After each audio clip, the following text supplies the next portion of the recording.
Hello, and welcome to this special online gathering on Who is My Neighbor? Washington, Afghanistan, Haiti.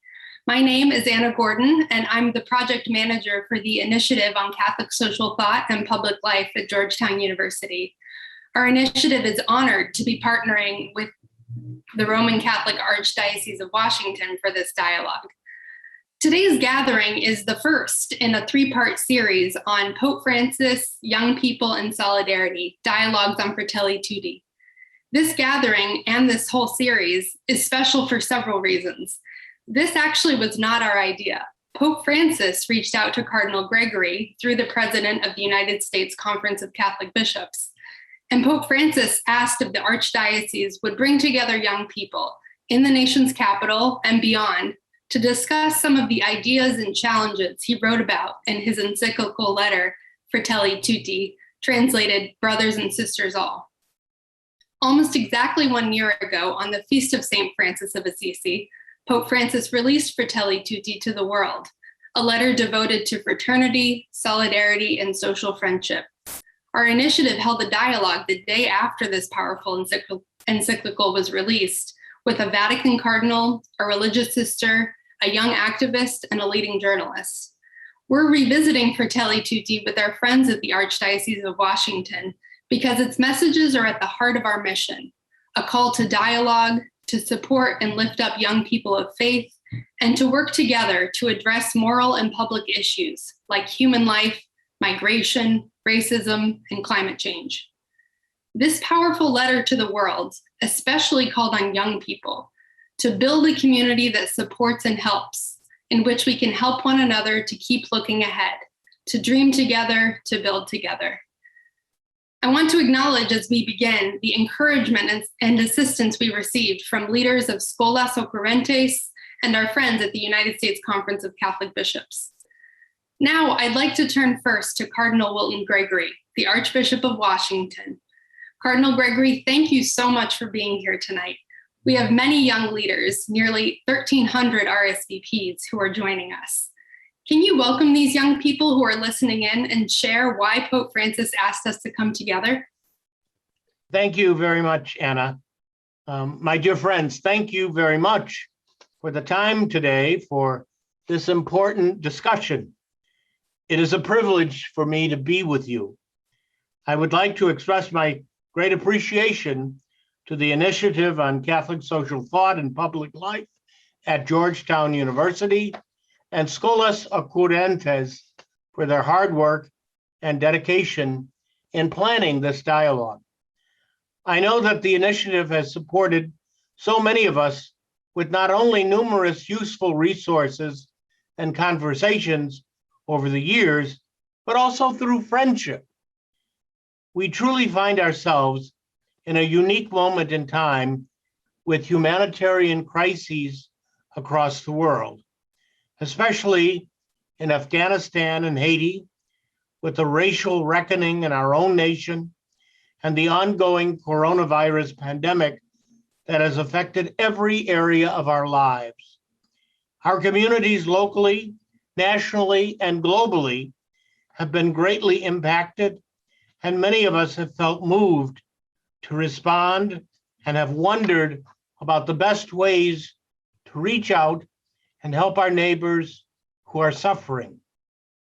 One of the most humbling aspects of the pandemic and during these times of crisis has been the witness of the many young men and women of various faith traditions who are committed to lifting up and working side by side with those in need.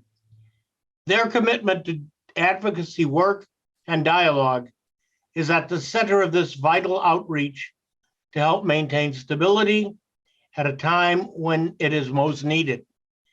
The moral and social teachings of our faith traditions have been on full display during this pandemic in a powerful way as a tremendous, tangible blessing for so many who do not know how they were going to survive. Today, we are here to respond to Pope Francis's invitation to the young people in the Church of Washington to engage in conversation and dialogue about the most critical social issues of our times. Pope Francis has provided a roadmap for all of us on how to do this with his encyclical letter entitled Fratelli Tutti, on fraternity and social friendship. Fratelli Tutti is a guide for Catholics, people of faith, and all persons of goodwill on the importance of dialogue and relationship or fraternity with one another. Dialogue and relationship, what Pope Francis calls social friendships, are distinct but related theological realities. And those of you young people gathered here this evening, I know, the bedrock of friendship and reaching out to our neighbors is dialogue and relationships. Dialogue is not a one and done conversation. It is a process of discernment, accompaniment, listening, and exchange. Fratelli Tutti intends to help us approach dialogue in a supportive way through the lenses of compassion, integrity, mercy, and the recognition of each person's dignity, because they are made in the image of God. At the heart of Fratelli Tutti is the serious task we all face.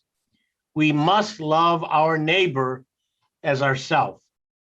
Let us commit ourselves to having one meaningful dialogue each day with our neighbors in every encounter we have to bring about the common good intended for all. Let us move into the social friendships that exhibit respect and support for one another and strengthen our commitment to God, who is our creator. Thank you, Cardinal Gregory. I guess when the Holy Father asks you to do something, the answer is always yes. Yes, quickly. Thank you. So here's our plan for the rest of this evening. First, we'll discuss the message of the Pope's letter, Fratelli Tutti, and the question, who is my neighbor, with three remarkable leaders. Cardinal Gregory, who is our pastor and archbishop, and was named a cardinal by Pope Francis. He has also served as the president of the United States Conference of Catholic Bishops in the early 2000s. Juan Asnaran, who works at Catholic Charities here in the Archdiocese of Washington, where he and his colleagues welcome immigrants every day and offer holistic and caring support and services. And Omeima El Ella, who works at Democracy Fund, where she leads efforts to help protect vulnerable communities and has also been involved in Muslim leadership development. Second, we'll look at three examples of where the call to be a neighbor is particularly urgent. We'll hear from three of our other participants.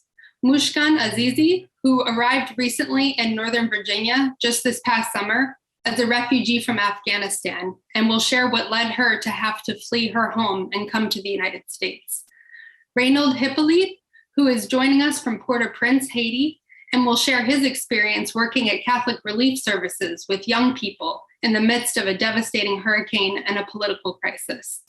And finally, Gerald Smith Jr., who is the principal at St. Thomas More Catholic Academy in Washington, D.C., and will talk about how to be a neighbor at a time of racial reckoning in our own community and nation. And finally, there will be a chance for you, our audience, to ask questions of these remarkable leaders. We've already received several, and we invite you to send in your questions as well by using the email at the bottom of your screen. Please also share your thoughts on social media using the hashtag #WhoIsMyNeighbor and by tagging GUCST Public Life and WASH Archdiocese on Twitter. And so with that, let's get started. Cardinal Gregory, I first want to say thank you for your leadership and your pastoral care for the Church in Washington. We're blessed to have you as a pastor who shows us how to be a neighbor every day by standing up for the poor and vulnerable, the unborn and undocumented, welcoming refugees, and resisting racism. Let me first ask you this. Pope Francis places the story of the Good Samaritan as the center of Fratelli Tutti. Time and time again, during his papacy, and especially during this pandemic, Pope Francis has asked us to focus on the question of who is my neighbor? How does he answer that question? And why is this especially important today for young people? In Fratelli Tutti, Pope Francis used the gospel passage of Cain and Abel to have us reflect on Cain's response to God, "Am I my brother's keeper?" How would you answer this question with respect to the most vulnerable? Do you see the immigrant, refugee, disabled, prisoner, and poor as your brother and sister? Concretely, in our communities, we can begin by asking key questions, which begin dialogue. How do we talk about and care for vulnerable people? Do we advocate for citizenship for immigrants and refugees? Do we connect with local organizations to help welcome recently arrived refugees? What do we do for our neighbors locally here in the DMV who experience racism and discrimination every day of their lives?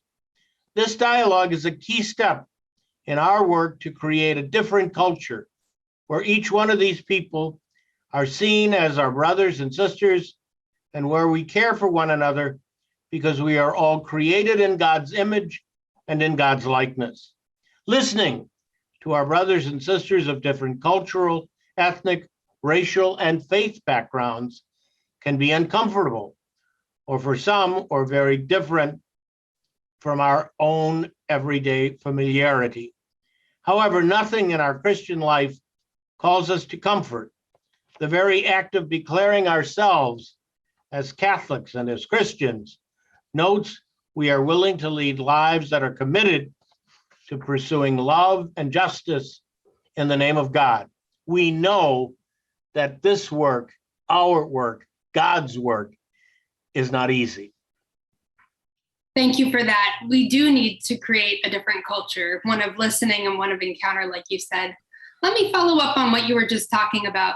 What is Pope Francis calling and hoping for from young people at this time of a pandemic, isolation, national divisions, and global challenges?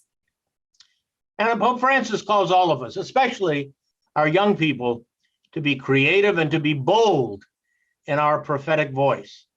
Like the prophets of the Old Testament, young people are called to speak out against falsehoods, to denounce violence in all forms, and to advocate for and with the disadvantaged of our society. The young people in our church are uniquely positioned to participate in civil dialogues and conversations in order to confront polarizing rhetoric, peacefully protest civil injustice, and advocate for love of our neighbors.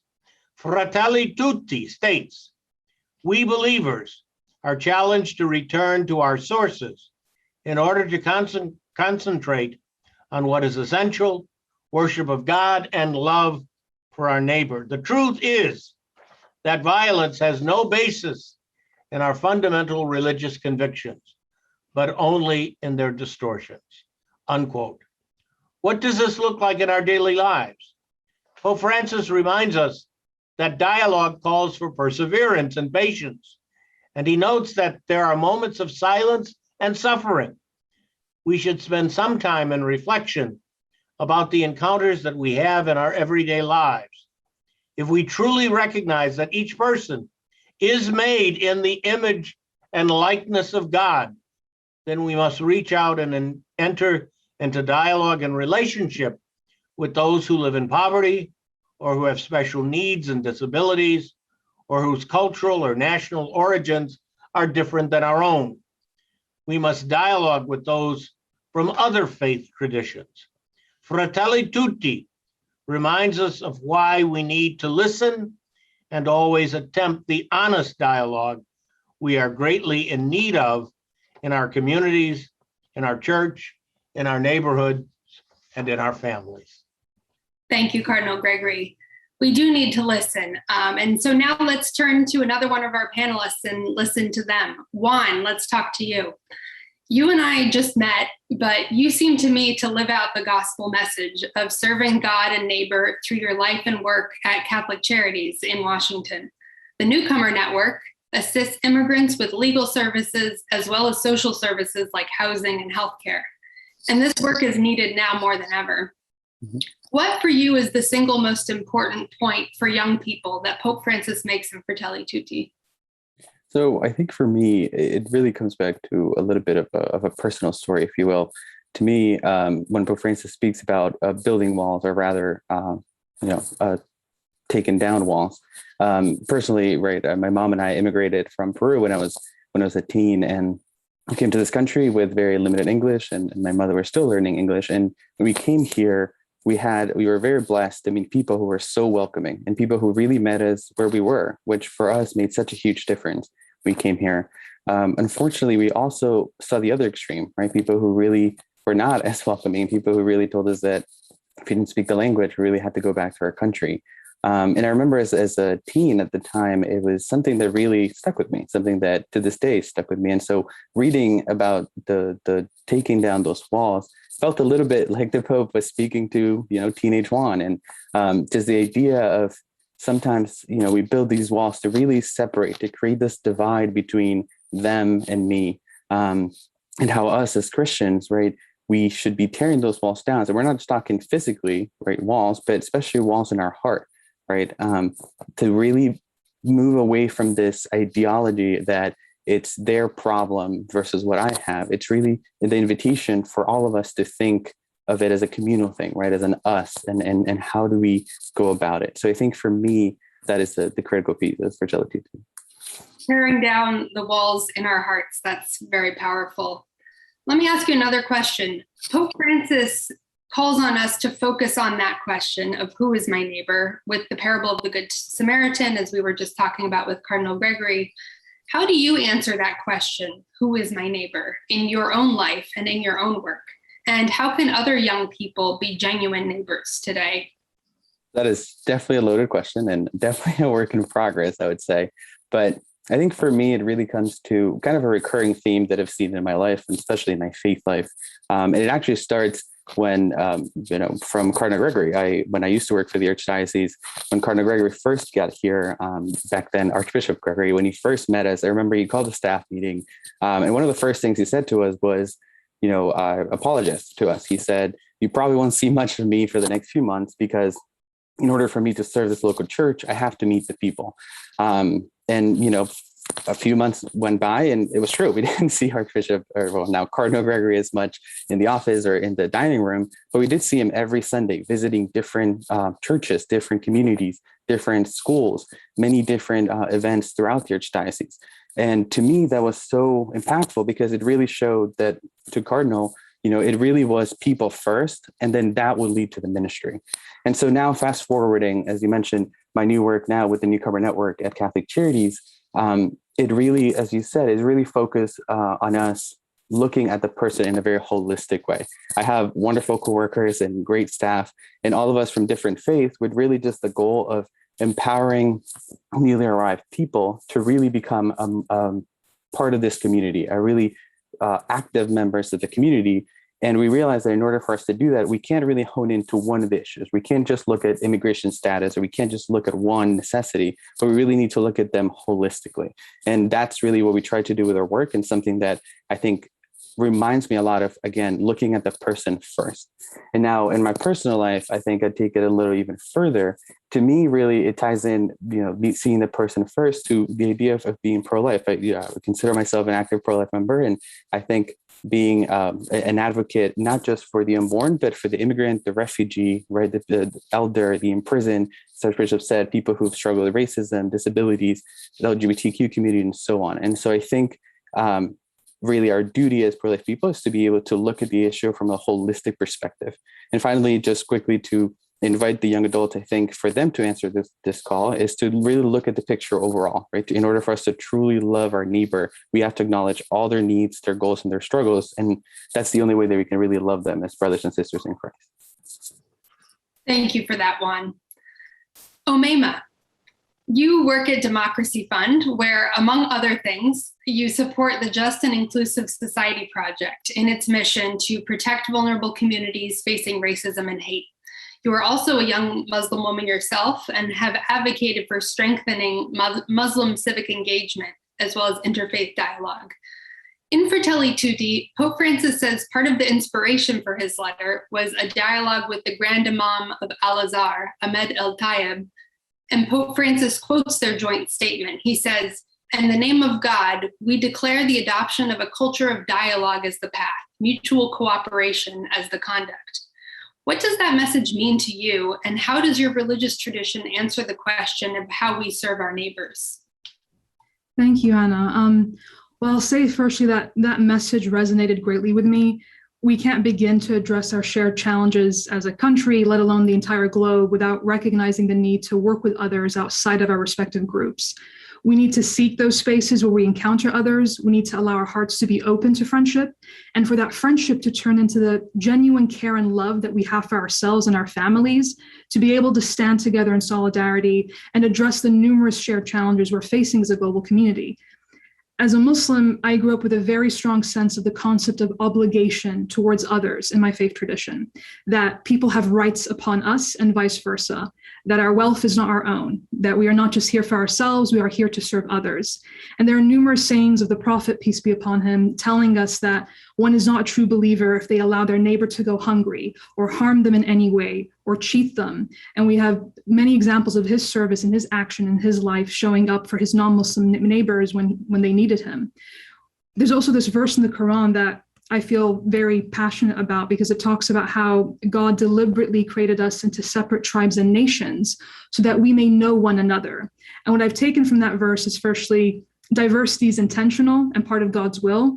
But secondly, we can only know ourselves by knowing others. And part of our faith practice has to be to seek those encounters with people who are different to us and engage with them in good faith and with love. When I was reading Fratelli Tutti, and I know that there's this friendship between the Grand Imam and the Pope, it made me reflect on the importance of friendship with others who are different to you to build community. Because when you have that foundation of friendship, you can more readily build a resilient community and take on the challenges that threaten us collectively. I grew up in Sweden, the child of North African immigrants, and all my friends were non-Muslim. And I'm grateful for those friendships because they challenged us in good ways, particularly to think more deeply about our belief systems and why we believe the things we do. But those friendships also meant that when people would say Islamophobic things to me, I had non-Muslim friends who would stand up for me and even challenge our own family members who had their prejudices. And I would do the same. I remember one time in particular as a teenager, I was with a Swedish friend of mine. We were waiting for the bus. It was late at night. And I had a drunk man yell at me, telling me that my religion oppressed me. And it wasn't lost on me the irony of the fact that he was engaged himself in an oppressive act. But, you know, bigots aren't known for being consistent.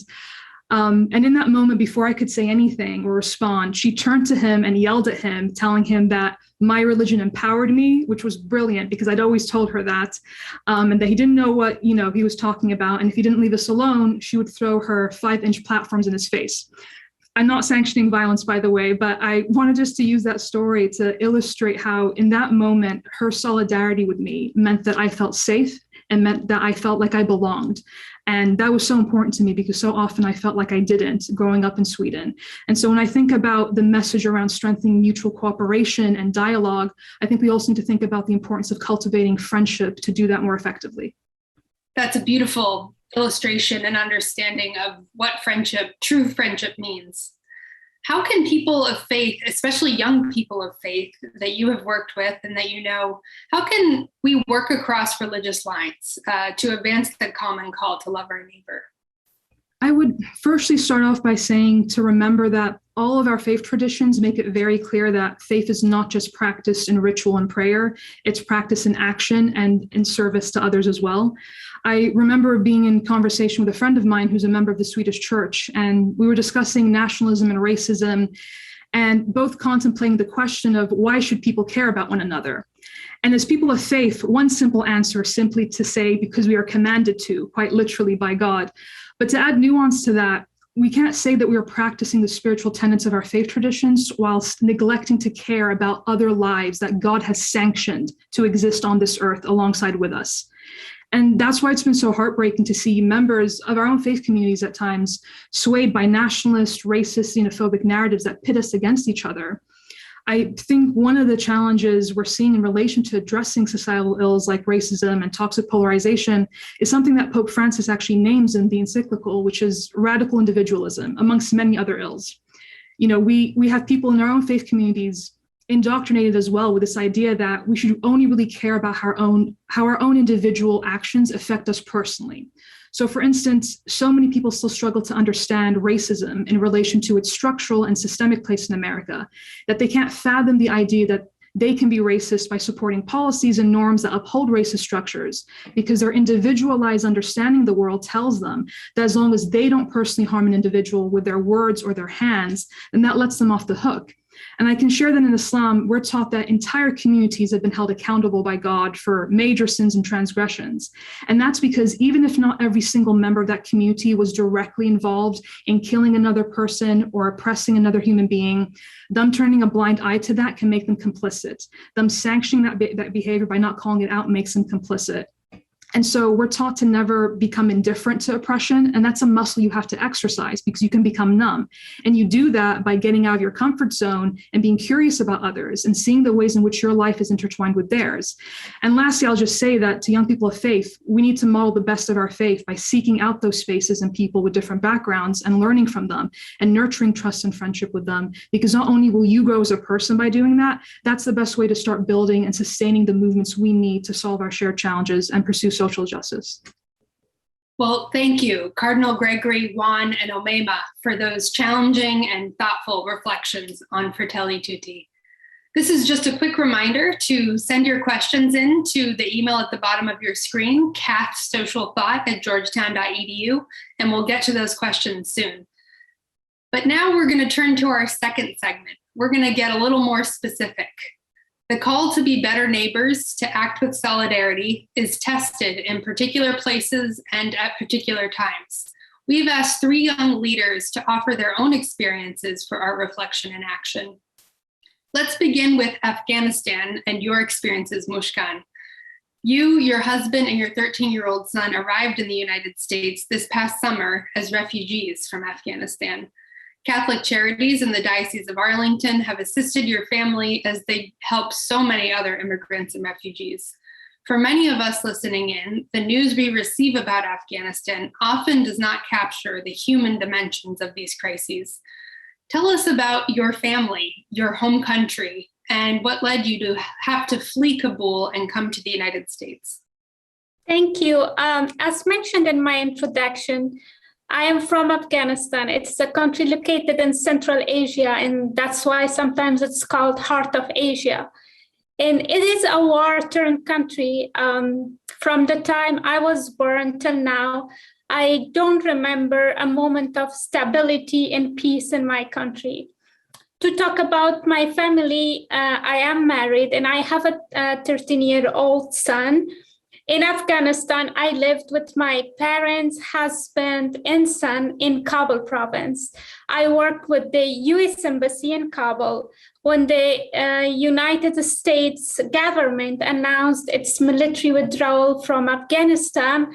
The security situation got worse in all over Afghanistan. Since I worked with the US government, I was eligible for a special immigrant visa. And right at the time when Taliban took over many large provinces in Afghanistan, I got my US visa and I was able to flee the country with my husband and son, leaving behind my parents and siblings. Thank you for sharing your story, Mushkan. How has fleeing Afghanistan to come to the United States affected you as a mother, as a wife, as a professional and a worker, as a daughter, as a sister?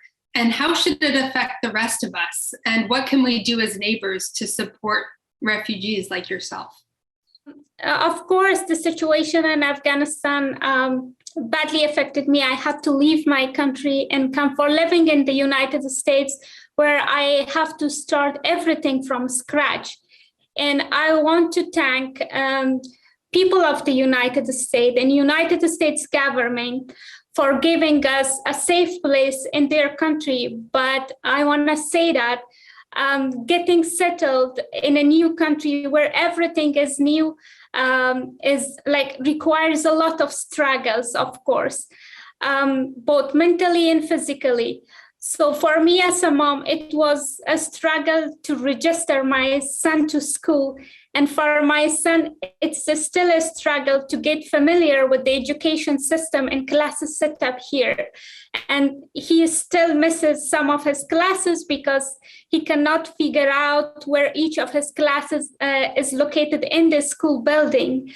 So, and as a daughter and sister, I am concerned about security of my parents and siblings because I worked with the U.S. mission, and I don't know how and when I will be able to have them in a safe place.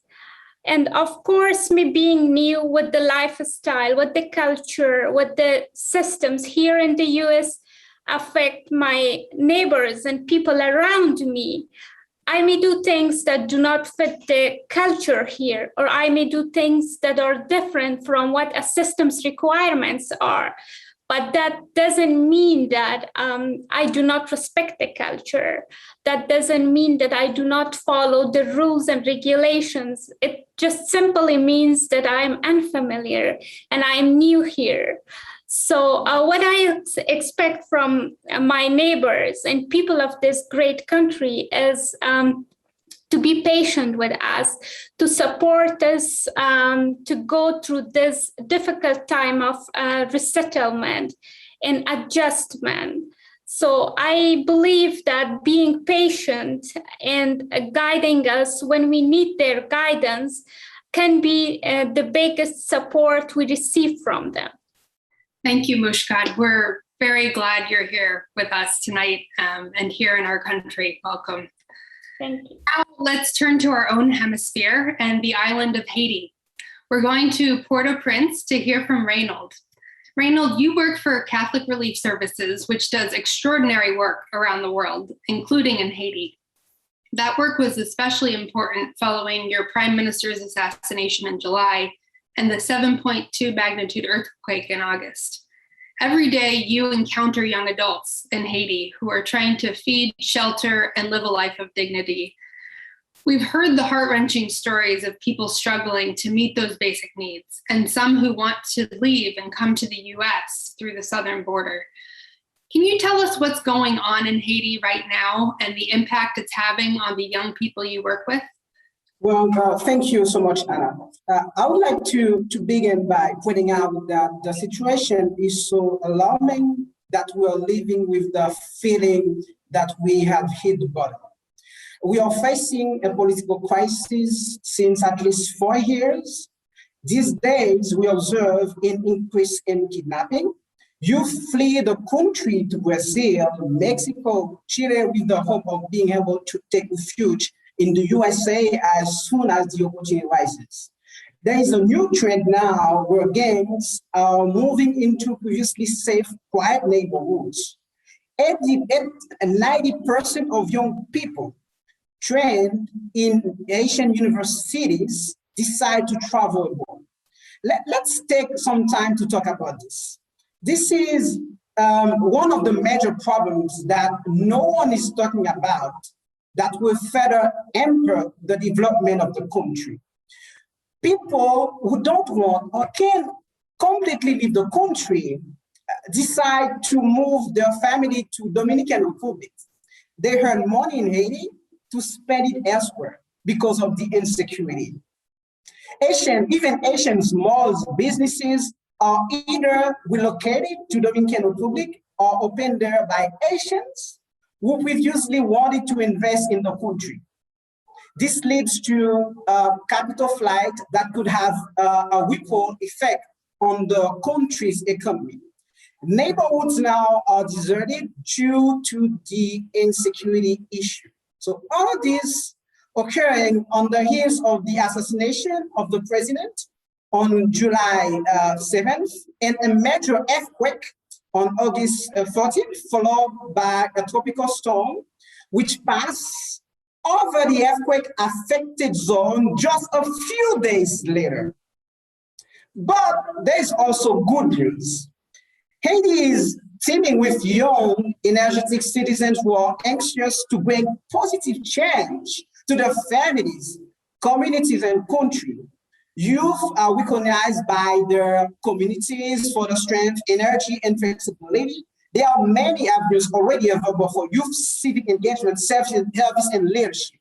Asian youth need a helping hand to show them a way that gives access to the opportunities to acquire education, training, life skills development, and to succeed in jobs, careers, self-sufficiency, and adulthood.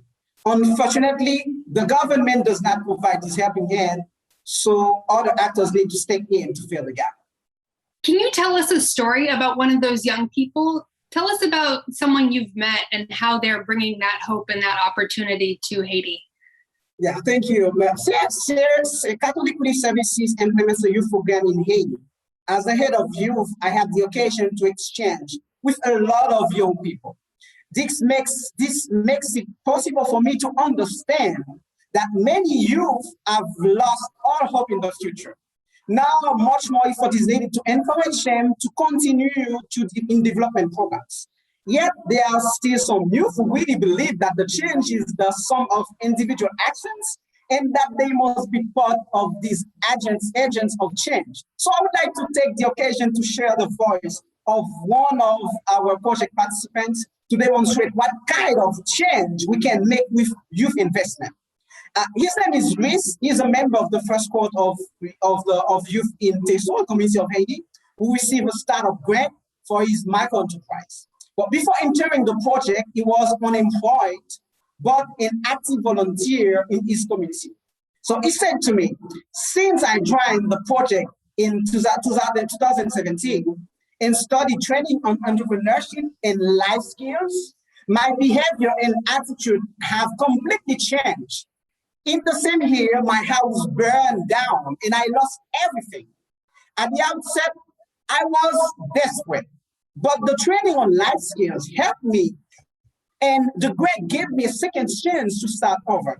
Luis became more confident every day as he put into practice what he learned during training sessions. He designed his business plan with coaching from the project team and used the sales grant to start a small business, like catering and facilities. He offered food and facility service for events such as wedding reception, birthday, party, meeting, or training sessions. Since he opened his business, he has become a leader, a model in his community, and he can afford to care of himself and also help people in need. Today, he employs 10 workers, 7 women, and 3 men as cook, waitresses, and drivers.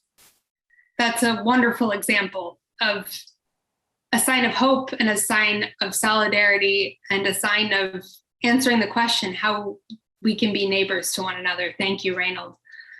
The challenge of Fratelli Tutti and solidarity is not just global, but also profoundly local. Washington, D.C. is many communities in one. The monuments and the places we rarely see, the rich and powerful and the poor and vulnerable, with enormous gaps that reflect racial, ethnic, and economic injustices. What does it mean to be a neighbor here? We turn now to Gerald. You work every day with young people, and most of them are students of color. In Washington, D.C. and across the United States, there is an overdue and ongoing racial reckoning that is being led by many young Black leaders like yourself. What does it mean to really be a neighbor in Washington at this moment? And how can young people strengthen ties of friendship and solidarity during these challenging times? Thanks so much, Anna. I think it's very important for us I'm a native Washingtonian, and so I've had the privilege to see the beauty that Washington, D.C. has, a melting pot of different cultures, races, and ethnicities, and how amazing that is. But like any system that perpetuates oppression, that can become a problem, especially when we're looking at Washington, D.C. Consider gentrification, this amazing thing that allows for businesses and new homes and beautiful bridges to be built. But then when we zoom in closer and look at the hidden story, whose voices or perspectives or even their presence is missing within that system? And specifically when we consider African Americans in Washington, D.C., they're often pushed to the edges and often overlooked or forgotten. I think what's very important for us to do as neighbors within our nation's capital is to understand that we all must come together, standing in that solidarity. But how do we do that? I think the first thing is using our power to build spaces to really truly shift culture, providing that space for relationships to be built, for us to ask those hard questions, for us to be comfortable in sitting in our discomfort, especially when we start to talk about race, to also go to those edges and pull those people that are at those edges to the center so that they can understand that they are valued and are important. I think when we talk about our young children that I get to work with, providing and building spaces for them to interact with people that they often wouldn't. I'll use an example. Last year during COVID, our scholars had the opportunity to work with a school in Northwest, kids that didn't look like them, kids that could speak 3 or 4 languages, and really share their perspective on living in Washington, D.C. And for them, one of the big things is just access to transportation, how they are able to move around a lot in Northwest, whereas in Southeast, they can't get places without their parents. So how do we provide spaces for our kids to understand that, one, they can create change, and it's important for us to do that together. Thank you for that, Gerald. I appreciate your reflections on that. It's very powerful. Those ties of solidarity have been gravely harmed by racial injustice, as you said. How have the deaths of George Floyd, Daunte Wright, Breonna Taylor, and the many, many others killed by police brutality affected you and your students? And how should those deaths move the rest of us if we're called to be neighbors?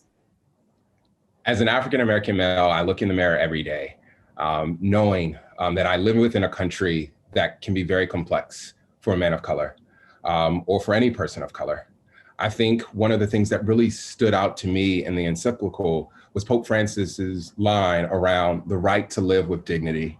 And that's something that we really push for our kids to understand, or all youth, that they have a right to live, but not just to live in a world that is systemically oppressive, but within a world that they can feel dignified. I think that's important for us to build a sensitivity to systems within our kids to understand that oppression is real, and how to navigate that. For many of my kids, they walk the streets of Southeast DC, which can be very dangerous. And they can become very numb to the violence that exists. But I think it's very important for us to understand that in order for us to feel like we're connected, we have to be aware of things that exist in our country that demoralize or break down particular cultures, specifically African Americans. Pope Francis also talked about what is the meaning of our existence. And I think that's really important for us to zoom into when we talk about people of color in our country, in America. If we exist within this country and all the liberties are there for all of us, are there systems that exist that oppress individuals to not access the American dream? And how are we redefining those systems, dismantling them and rebuilding better ones? Thank you, Gerald. And thank you, Mushkan, and thank you, Reynold, for making the challenges of Fratelli Tutti current and concrete. And now we're finally going to turn to questions from our audience. Please send in your questions to the email you see on your screen. We have a few more minutes left here, and we're going to try and get to as many of them as possible. This first question is on interfaith dialogue. This week, the Pope gathered interfaith leaders to dialogue and take action on a common good, which is caring for creation and caring for our natural environment. This person who wrote in says, we often don't see interfaith dialogue in our local Catholic communities and other faith communities as well. How can we encourage our local priests and church leaders to reach out to dialogue and work together with other faith leaders for the greater good of our communities? Cardinal Gregory, would you like to respond to that? Thank you, Anna. I think the challenge of bringing men and women of various faith traditions has long been a great challenge. It has, it's offered a possibility when there are crises. For example, we just celebrated the 20th anniversary of 9/11, and it was a moment when people across our nation decided to come together because of the great experience of fear and horror that event brought. It caused people to decide that religious differences were not as significant as human encounter and human solidarity. So you saw people of Christian, Islamic, Jewish, and many other religious heritages saying, let's not talk about what distinguishes us. Let's talk about what we share in common in the face of this particular crisis. I think the same situation has happened with the pandemic. It's sad, but it's true. Sometimes the painful moments are the most fruitful. Thank you for that. Juan, I wonder if you want to respond. I think, especially, I think as young adults, we I think as I believe Gerald alluded to, we've come, I would say, a long way. And when it comes to interfaith dialogue, I think there was a time where we felt like that those conversations weren't as organic, or they kind of felt a little forced. And so I think I would encourage, I would say, just kind of, as we said, having those conversations in an open manner. I think Umaima also alluded to, honestly, being, kind of seeking or being more intentional about having friends of other faith cultures, right? And kind of having those conversations starting at home, and really having a space that feels safe where you can really share and learn more about your own faith, but also their perspectives. I think in really having that space to be honest with one another is where we can grow most. So thank you for that. Let me turn to another question we have here about welcoming migrants and immigrants. This question comes from Jay in Bethesda. How can we more effectively counteract the nationalist notion that all migrants coming to the US are anti-American and harming our society and values?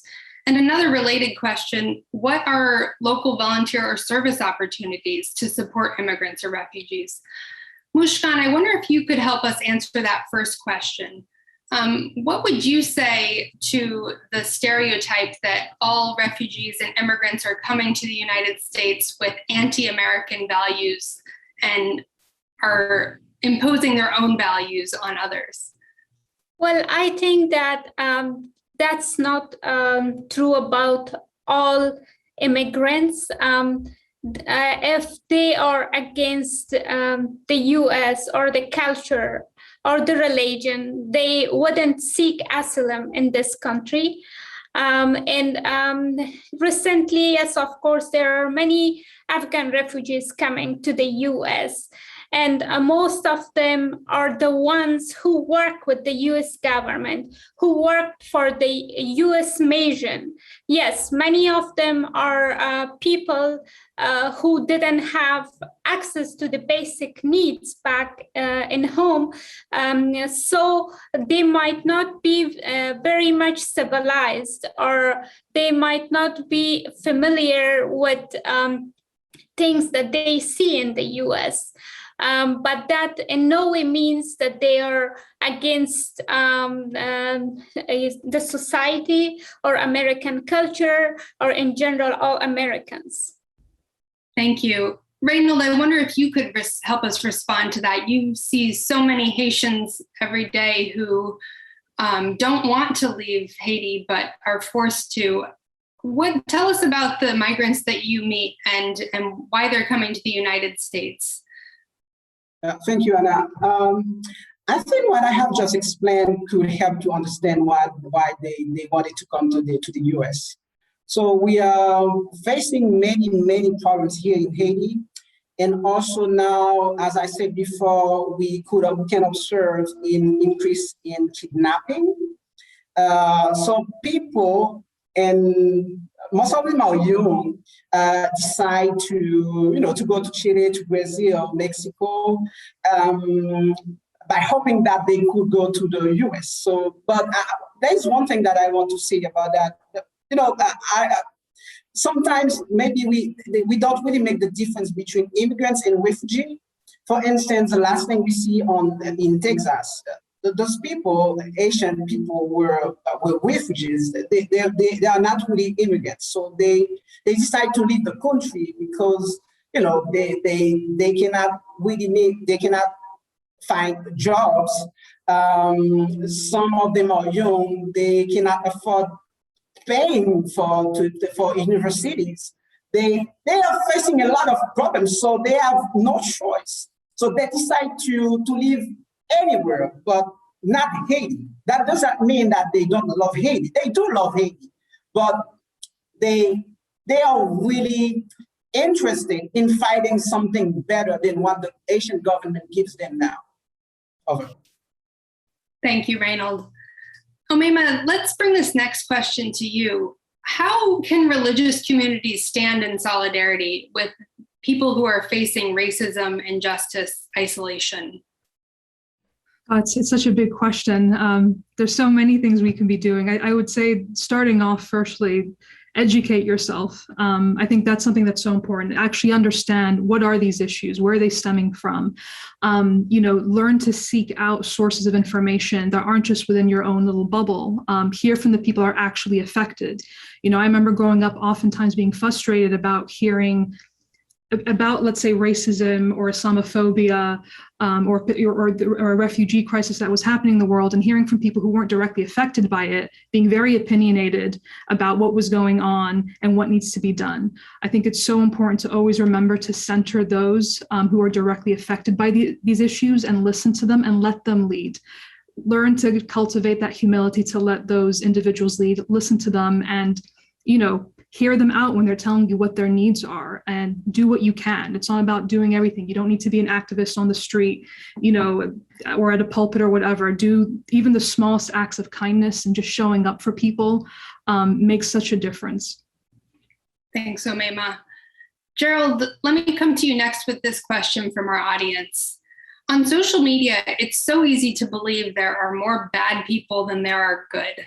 However, despite this temptation to have this pessimistic view, the person writing in believes that there are more good people than social media lets on, but it brings out the worst in us. These platforms bring out the worst in us. What do you think we should do to help prevent people abusing social media, which is deliberately tempting us to start conflict? Social media is a gift and a curse. And as a middle school educator and elementary school principal, I see that every day with my scholars. I think it's important for us to understand that the bad voices that are out there will simply be silenced if those good voices step up more and speak out, not just against hate, but also spreading that love and joy. As humans, we tend to keep our joy to ourselves a lot. And I think that in this time, more than anything, we need to hear that joy.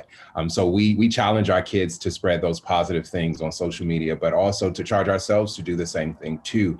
The followers that I have on Instagram, the people that I follow, I'm always looking for that joy, and the algorithm does its thing behind the scenes and builds this whole plethora of people that I'm connected with across the world. So I think that if we just look a little harder and closer, we can find that joy that's out there, and just making sure that we are intentionally putting out there in that social media space those good things as well. Cardinal Gregory, let me ask this last question from our audience to you, and then we'll turn to our closing comment. You just returned from Rome, and our colleague, Kim Daniels, left this evening to go to Rome herself to be a part of the launch of the Synod on Synodality. This coming weekend, Pope Francis will launch this synod, a worldwide 2-year listening process for the church. Is this conversation we're having here today, a dialogue with young people about how to live out the gospel, an example of synodality that Pope Francis is calling us to? And what else can young people do to be a part of this ongoing conversation of synodality? Well, first of all, Anna, I do believe it is a wonderful reflection of what the Holy Father hopes that the Synod will be able to engender. That is an atmosphere of listening. In all of the comments that the panelists have made, I think there's been a spirit of wanting to understand and wanting to hear the stories of hope, of struggle, of resilience that have been shared among the panelists. The Synod, as the Holy Father has envisioned, is a time when we can talk to each other, but more importantly, hear each other. Listening is an active human action, and it means more than just allowing the ear to take into sound. It involves the heart to understand and to desire to understand the other person. We need to listen with our ears and with our heart. That's exactly right. As we come to the end of our dialogue this evening, I want to ask each of you for a brief closing comment.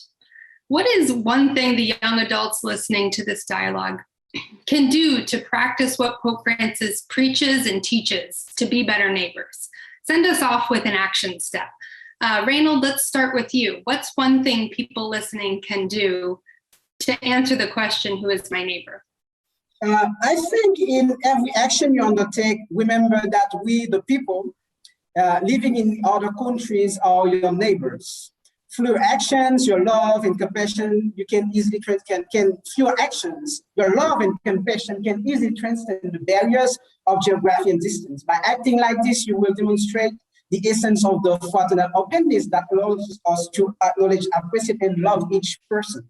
We got this of physical proximity. We got this of where he or she was born or lives. This is what the Pope Francis preaches. Also, remember to search for and learn 10 positive things about Haiti.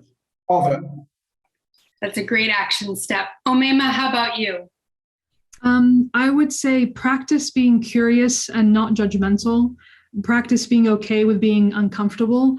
Our faith traditions don't teach us that our spiritual journeys and growth are supposed to be comfortable experiences. So don't let the fear of being challenged stop you from learning from others and seeking friendship with those whose belief systems may differ doctrinally.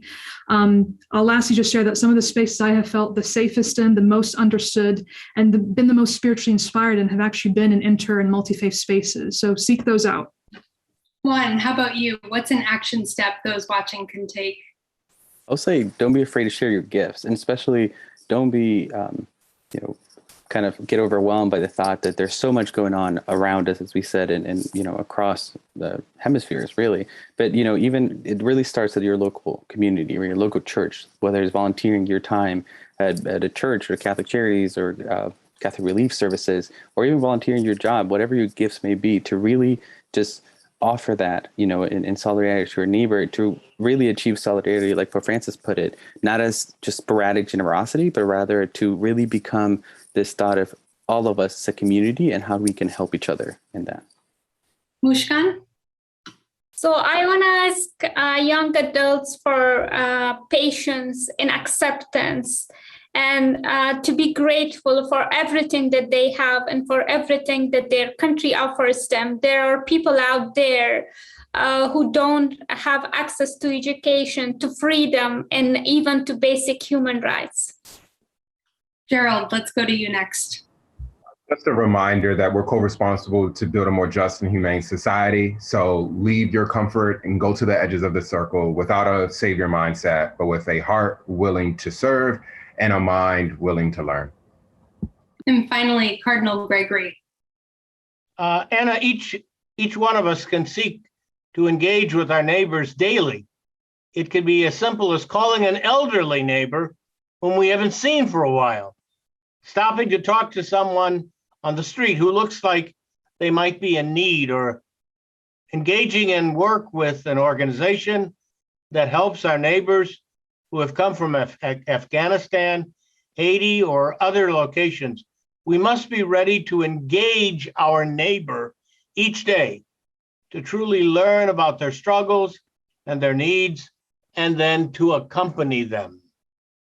Accompaniment, who is my neighbor, building bridges, hope, dreaming, all the center of this dialogue. Thank you. This hour is over, but the conversation will continue as the Archdiocese of Washington and our initiative host our next two conversations in this special series on Pope Francis, Young People and Solidarity, Dialogues on Fratelli Tutti. Join us Thursday, November 4th, for a discussion on care for our common home and the throwaway culture, and on Thursday, December 2nd, for a discussion on the role of social media in a divided society. I just quickly want to say we've heard about some incredible organizations this evening. On our website and the event page for this dialogue, we do have direct links to support the work of Catholic Relief Services, work in Haiti, as well as the work of Catholic Charities in Arlington and Catholic Charities in Washington. So you can find that by going to the resources page on our website. We want to thank in a special way the leaders of Scholas Occurrentes and our friends at the USCCB who have encouraged, assisted, and inspired us in this outreach to young people. They are great examples of Fratelli Tutti in action. Thanks to all who helped on the technical end of this dialogue.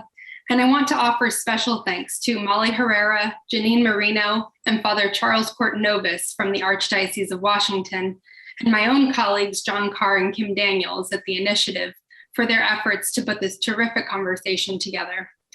Just a reminder that this discussion has been recorded and will be posted on our website and social media channels for sharing, and you can also see follow-up resources from the conversation posted there too. Finally, please join me in thanking these amazing leaders who have informed and inspired us tonight. Mushkan Azizi, Juan Aznaran, Omema El Ella, Reynold Hippolyte, Gerald Smith Jr., and Cardinal Wilton Gregory. Thank you, and we'll see you on November 4th.